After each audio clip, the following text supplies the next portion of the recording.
안녕하세요. 수아입니다. 이번 시간은 불교계에서 한 20년 전쯤에 굉장히 화제가 되었던 그런 사건이 있었습니다. 그런 이야기가 있습니다. 어느 거사님의 이야기인데 이 거사님은 원래는 독실한 기독교 집안의 사람입니다. 그러다가 이제 불교로 개종하게 되는데 집안의 반대가 엄청났겠죠.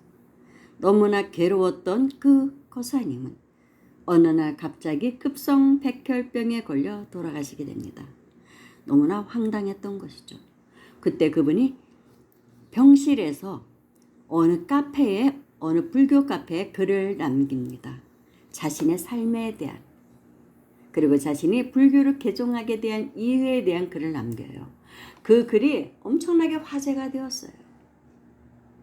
그래서 이분이 돌아가시고 난 다음에 그분을 추모하기 위해서 그분을 사랑했던 사람들, 그분의 매니아들이라고 할 수 있죠. 그 사람들이 절을 짓게 됩니다. 그래서 경기도 어디에 그분을 추모하는 그런 사찰이 들어선 걸로 알고 있습니다. 근데 저는 개인적으로 굉장히 안타까웠어요. 아니 왜 그렇게 빨리 가셨는지.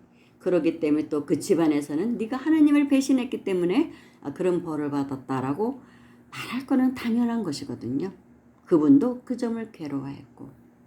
그래서 제가 이 부분에 대해서 저희 스승님을 만났을 때 질문을 드려봤습니다.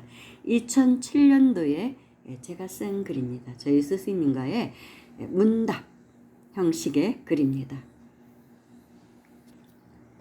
사부님, 기독교인이었다가 불교로 개종한 그 거사님은 왜 일찍 세상을 떠난 것입니까? 축하할 일이다. 예? 축하라니요. 너무 아깝지 않습니까? 불교계의 큰 인물이 되었을 뿐인데 말입니다.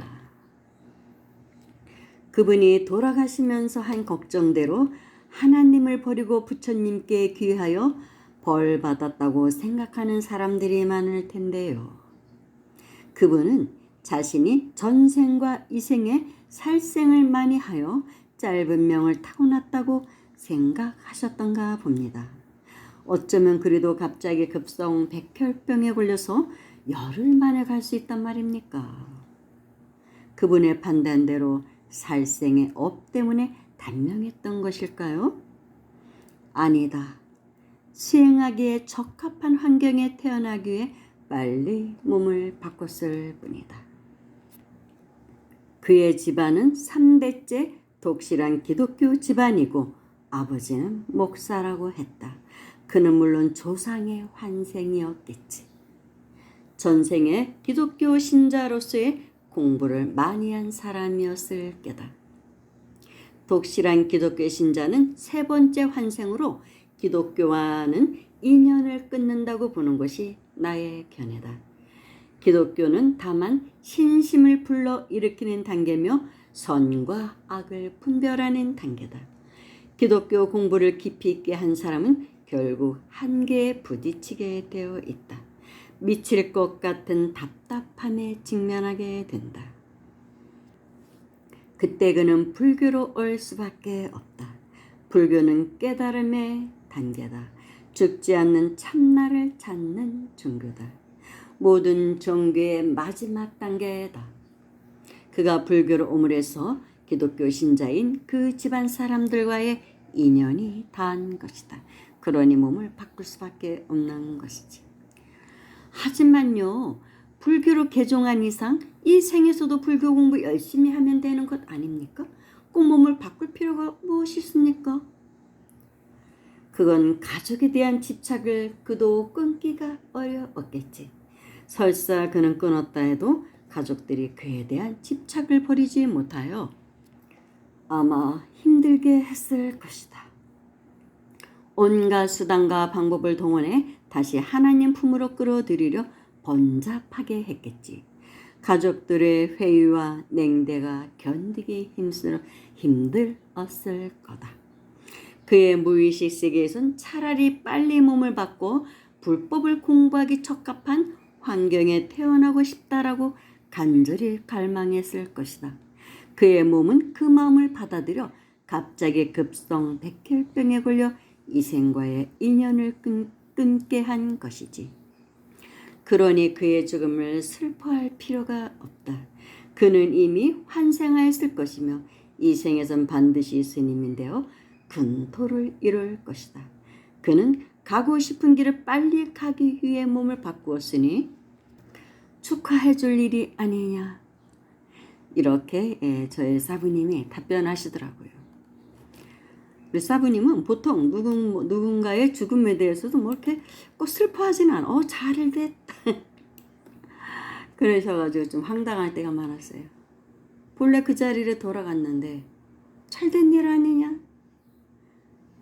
그래서 아이가 태어나면 울고, 이 고해의 바다에 내가 다시 또 왔구나. 그래서 우는 것이고, 사실 우리가 조상 치를 때는 웃어야 되는 것이다. 그런 말씀도 하셨습니다. 드디어 이 사바세계의 고를 끝내고 돌아가시는군요. 이 생에 받을 업은 이제 다 받고 가는 것이죠. 보통 우리가 죽음을 처하게 되면 그렇게 되는 것이거든요. 이 생에 받을 건 받고 가는 거예요. 그러니 얼마나 홀가분하냐. 막 이러셨던 분입니다. 그래서 좀 받아들이기가 쉽지 않은 그런 분이었죠. 근데 뭐 이치적으로는 맞죠, 그게. 근데 우리는 중생심 때문에 그렇게 못하죠. 아무튼 이분이 이제 그래서 몸을 빨리 바꿨다. 나는 차라리 빨리 그러니까 수행하기 적합한 환경에 태어나고 싶다는 간절한 갈망이 이 아라야식에 새겨지면 그대로 된다고 합니다. 그래서 빨리 몸을 바꾸게 하는 것이죠. 이분은 거기까지는 미처 생각을 못하고 가셨나 봅니다. 그냥 나의 업이려니만 단명보를 타고났다 이렇게 생각하고 가신 것 같아요. 물론 그럴 수도 있죠. 그럴 수도 있습니다. 그렇지만 큰 인물들은 이렇게 스스로 몸을 바꾸기도 한다고 해요. 한 생각 그렇게 먹으면 갑자기 중병에 걸려서 갑자기 쓰러져서 가기도 한다고 합니다. 이 삶이 너무 마음에 안 드니까요. 그리고 아마 그분은 이제 이 생에서의 기독교 집안하고 인연이 또 끝났기 때문에 갈 수밖에 없었던 그런 것도 있겠죠. 그리고 저희 사부님은 김수환 지기경도 당신이 볼 때는 독실한 기독교 신자로 세 번째 태어났고 다음 생에는 스님이 될 것 같다라는 말씀을 하셨습니다. 물론 또 이제 그쪽 사람들이 들으면 뭐 난리 나겠지만 우리 저희 스승님의 견해는 그랬어요. 김수환 추기경도 다음 생에는 스님이 될 것이다. 왜냐하면 한계가 있다는 것이죠. 물론 그런데 이 성경도 너무나 오염됐어요. 윤회 사상도 초기에 성경에는 다 있었다고 합니다. 그런데 이제 성경을 새롭게 편집하는 과정에서 누락이 된 것이죠. 일부는 누락시켰다고도 합니다. 그리고 이제 기독교도 밀교, 도마복음이나 유대의 밀교라고 하는 카발라, 다 기독교 사상이죠. 그런 걸 공부해 보면 거기에도 분명히 깨달음이 있습니다. 그런데 그런 거를 등한시했죠. 다 외도라고 자꾸 그렇게 하고 무조건 하나님을 믿고 매달리는 것만 강조하고 어떻게 보면 종교의 권력화를 시도했다고 보는 게 또 기독교예요. 사실은 어떤 권력 통치 수단으로 이용한 부분도 기독교의 역사에 보면 많이 나옵니다. 그러다 보니까 원래의 성경이 많이 오염된 것이죠. 그래서 이런 깨달음과는 거리가 먼 그런 내용들로 있다 보니까 이제 정말 영성이 이제 깨어나서 공부를 하다 보면 갑갑한 것이죠.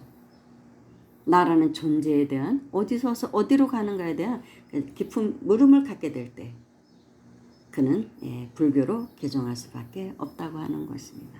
물론 또 뭐 스님이었다가 기독교로 개종한 분들도 계십니다.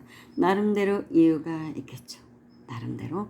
근데 사실은 이제는 이런 문제, 이런 종교적인 갈등이라는 게 앞으로 오는 세상에는 저는 사라질 거라고 봐요. 유불선 통합 세상이잖아요.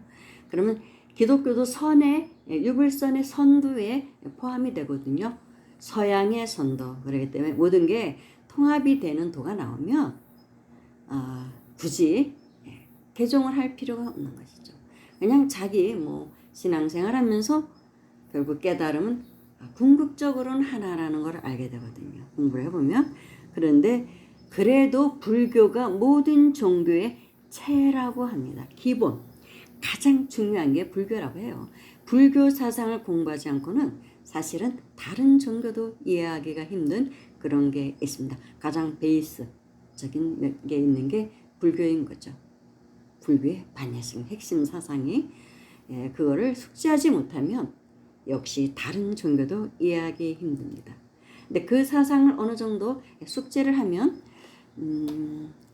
일반적인 경전의 해석이 그렇게 어렵지 않아요. 그리고 모든 선지자들은 다 똑같은 얘기를 했다는 걸 알게 됩니다. 성경에서도 그런 걸 발견하게 돼요. 참나를 말했구나. 이 부분이 우리의 자성을 말하는다는 것을 알게 됩니다. 근데 그러기 위해서는 일단 불교를 가장 먼저 기본으로 공부해야 된다는 것이죠. 그러고 나면은 기독교에 대한 오해도 사라지게 됩니다. 여기도 엄청난 진리가 있구나 하는 거를 알게 되죠. 근데 아무튼 그분은 이제 그 경지에 가기 전에 그냥 돌아가신 거예요. 이분은 좀 그게 안타깝죠.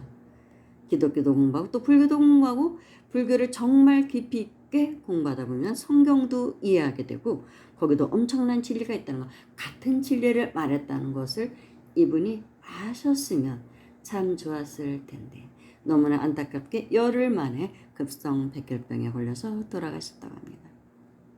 이미 환생이 있겠죠? 근데 이제 이런 또 불행한 일은 이제 점점 저는 사라질 거라고 봐요. 통합시대이기 때문에 많은 인류가 깨어나고 있습니다. 21세기에 오면서 21세기라는 21자 그 수리학적으로 21은 알에서 깨어나오는 부하되는 말하자면 그런 의미가 있거든요. 그래서 모든 인류가 영적으로 깨어나는 세기가 21세기입니다. 그리고 은하 문명의 시대가 열리는 때가 21세기라고 하죠. 지구도 깨어나는 것이죠. 병아리가 알에서 21일 만에 깨어나듯이 지구라는 이 생명체도 거대 생명체도 깨어나는 것입니다. 그래서 좀 더 진화해서 은하 문명, 우주 문명 시대로 가는 것이죠. 그렇다고 합니다. 그래서 아울러서 지구가 깨어나기 때문에 이 지구에 사는 우리 인류도 많이 정말 깨어날 거라고 합니다. 그런 시대가 열릴 거라고 합니다. 인류의 10%만 깨어나면 금방 나머지는 다 깨어난대요. 연결되어 있기 때문에 그럴 때가 올 거라고 합니다. 여기까지 하겠습니다. 감사합니다.